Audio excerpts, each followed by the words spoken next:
Si vous utilisez un assistant IA quotidiennement, vous avez probablement déjà été confronté à ce dilemme, lequel choisir entre ChatGPT, Claude ou Gemini? Tous promettent monts et merveilles, mais leurs différences sont bien réelles dès qu'on les met à l'épreuve sur des tâches concrètes. On va dépasser la hype pour comprendre ce que chaque outil a vraiment dans le ventre. Commençons par ChatGPT, le pionnier qui a popularisé l'IA générative. Sa force principale réside dans sa polyvalence et son immense base d'utilisateurs, ce qui lui permet d'être amélioré en continu. Pour rédiger un email professionnel, trouver des idées de recettes avec les restes de votre frigo ou déboguer un bout de code Python, il s'en sort avec une aisance déconcertante. Et la version gratuite de ChatGPT repose sur GPT-4 Mini, un modèle rapide mais qui peut parfois survoler les sujets complexes.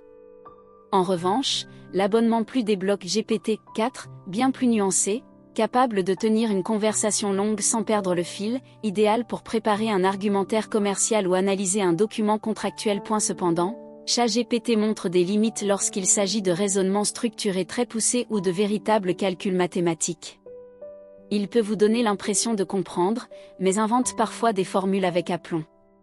Pour un étudiant en droit qui doit décortiquer un arrêt de la Cour de cassation, mieux vaut vérifier chaque référence. Passons à Claude, développé par Anthropic. Son point fort, c'est la clarté de son raisonnement et sa capacité à traiter des contextes très longs sans s'en mêler. Si vous lui soumettez un rapport de 80 pages et que vous lui demandez de vous en faire une synthèse en 3 parties, il va le faire avec une rigueur presque universitaire. Claude brille aussi dans la rédaction de contenu qui demande une certaine sensibilité éditoriale, comme des articles de blog nuancés ou des newsletters. Là où ChatGPT peut parfois partir dans des envolées lyriques un peu creuses, Claude garde une prose plus sobre, mais souvent plus juste sur le fond. En entreprise, Claude est redoutable pour analyser des données qualitatives, retranscription d'entretien, feedback client, études de marché. Il détecte les thèmes récurrents avec une finesse étonnante. Je l'ai vu transformer 200 commentaires désordonnés en une matrice de recommandations parfaitement actionnable en quelques minutes. Est-ce sa faiblesse? Il est moins à l'aise que ChatGPT sur les tâches purement créatives ou le brainstorming débridé. Si vous voulez imaginer 10 noms pour une marque de kombucha, ChatGPT vous sortira des propositions plus originales. Claude aura tendance à rester dans un cadre trop sage. Puis il y a Gemini, l'assistant de Google, dont l'atout maître est l'intégration native avec l'écosystème Google.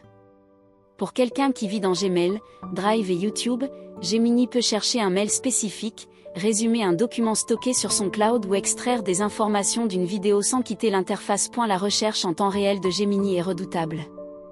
Là où ChatGPT et Claude dépendent de leur base de connaissances arrêtée ou d'un plugin, Gemini puise directement dans l'index de Google. Pour vérifier le cours d'une action, comparer les horaires de train ou trouver un chiffre officiel, c'est le plus efficace. En revanche, dans la conversation pure, Gemini peut se montrer moins engageant. Il tombe parfois dans un ton robotique et sa gestion des nuances culturelles ou humoristiques laisse à désirer. Lui demander de commenter un poème avec subtilité, c'est souvent une déception, il décrypte mécaniquement au lieu de ressentir le texte. Un autre aspect différenciant, la gestion des langues. ChatGPT reste le champion toute catégorie pour jongler entre l'anglais, le français, l'arabe ou le mandchou. Claude est bon en français, mais sa véritable force s'exprime surtout en anglais. Gemini, bien que multilingue, traduit parfois avec un léger décalage de registre qui trahit la machine. Parlons fiabilité. Claude est le moins sujet aux hallucinations lorsqu'il s'agit de traiter des documents que vous lui fournissez.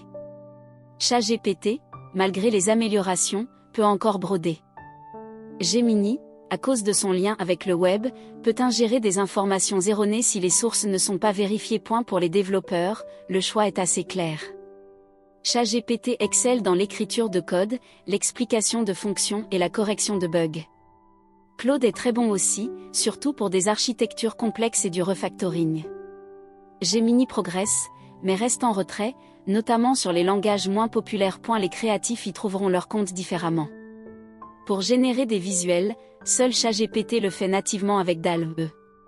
Claude et Gemini décrivent parfaitement ce qu'ils veulent voir, mais ne produisent pas d'images. Si vous tenez un compte Instagram et avez besoin d'un brainstorming texte-image, ChatGPT reste imbattable. Côté sécurité et confidentialité, Anthropic met un point d'honneur à entraîner Claude de manière constitutionnelle, avec des garde-fous éthiques solides. Cela le rend plus résistant aux tentatives de manipulation. ChatGPT a aussi ses filtres, mais ils sont parfois inconstants. Gemini, adossé à Google, pose la question de la donnée, cruciale pour les pros. Beaucoup d'entreprises adoptent désormais les trois en parallèle, chacun pour sa zone de génie. Un dirigeant pourra utiliser Gemini pour de la veille stratégique rapide, Claude pour analyser les candidatures spontanées et ChatGPT pour préparer ses prises de parole en public. Pour le grand public qui ne veut qu'un seul outil, tout dépend de votre quotidien numérique. Si vous êtes un adepte de l'écriture et de l'analyse fine, privilégiez Claude. Si vous avez besoin d'un assistant universel, créatif et que vous codez, ChatGPT est le meilleur compromis. Si vous vivez dans l'écosystème Google, Gemini simplifiera votre vie. L'erreur serait de choisir par effet de mode. J'entends souvent, tout le monde utilise ChatGPT donc c'est le meilleur. Ce n'est pas toujours vrai pour votre cas précis. Testez la même requête sur les trois, rédigez une lettre de motivation, résumer une réunion, expliquer un concept abstrait à un enfant. Vous serez surpris des différences. Les versions payantes renforcent encore ces écarts. ChatGPT+ donne accès à l'analyse de données et au GPTs personnalisé. Claude Pro offre des limites de messages plus élevées et un accès prioritaire à la dernière version. Gemini Advanced intègre des fonctionnalités Google One et des capacités de raisonnement améliorées. Ce qu'il faut retenir, c'est qu'aucun de ces assistants n'est parfait, mais chacun est devenu excellent dans ses domaines de prédilection. Les comparer, c'est comme choisir entre un couteau suisse, un scalpel et un ordinateur de bord, tout dépend de ce que vous avez à faire. Les mises à jour sont également très rapides, rendant tout comparatif obsolète en quelques semaines. Il y a 6 mois, Claude peinait sur les longs contextes, aujourd'hui c'est son super pouvoir. Gemini était une promesse, c'est maintenant un outil sérieux. Restez donc en veille, l'outil parfait pour vous aujourd'hui pourrait changer demain. Pour ne pas vous y perdre, mon conseil est simple, identifiez votre tâche la plus fréquente, testez-la sérieusement sur chaque plateforme et faites confiance à votre expérience plutôt qu'au classement. Le meilleur assistant IA, c'est celui qui disparaît dans votre flux de travail et vous fait gagner du temps sans vous énerver. Et si vous voulez des comparatifs mis à jour, des tests poussés et des méthodes concrètes pour tirer le meilleur de ces outils sans jargon, vous êtes au bon endroit. Chaque semaine, je décortique pour vous ce qui change vraiment dans l'IA, avec des exemples réels et sans langue de bois. Alors abonnez-vous dès maintenant et activez la cloche pour ne rien rater des prochaines analyses. On continue d'explorer ensemble ces technologies qui transforment notre rapport au travail et à la créativité. Merci d'avoir regardé, et à très vite pour un nouveau décryptage.